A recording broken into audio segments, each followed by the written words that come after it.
makanan yang pada orang penderita gagal ginjal harus diwaspadai. Yang pertama, karena dia hipoalbumin, maka perlu protein. Tapi perlu saya ingatkan, tidak semua protein aman pada orang yang gagal ginjal. Protein-protein tertentu malah menyebabkan walaupun albuminnya bagus, tapi uriumnya naik. Kreatin ini jadi naik juga. Karena urium itu kan dihasilkan dari pemecahan protein. Maka itu ada beberapa protein yang aman sebenarnya. Protein apa yang aman? Ikan gabus.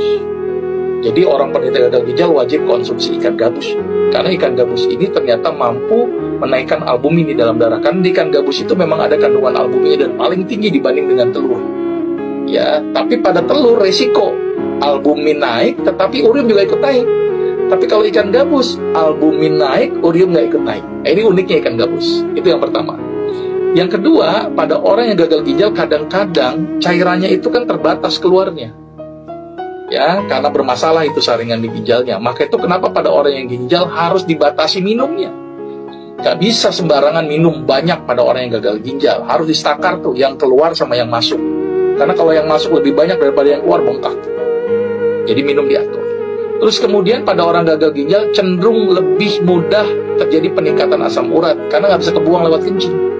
Maka itu harus diet makanan yang rendah purin. Jeroan, seafood, itu ya sayuran yang hijau tua, yang tinggi purin yang akan malah meningkatkan dari asam urat. Maka itu ada beberapa makanan yang saya rekomendasikan pada penderita gagal ginjal yang aman. Seperti wortel, terong, labu siam, labu kuning, sawi putih, itu contoh yang aman. Karena kalau dikasih hijau-hijau tua berisiko terjadi peningkatan purin. Ya, itu salah satunya. Terus kemudian elektrolit. Nah, ini hati-hati. Sering terjadi peningkatan kadar kalium. Maka itu hati-hati ini konsumsi buah-buahan yang tinggi kalium. Saya tidak merekomendasikan pisang, alpukat, dan kurma karena berisiko kaliumnya tinggi. Buahnya apa? Apel yang paling bagus. Ya, apel itu sangat secure pada orang penderita penyakit gagal ginjal.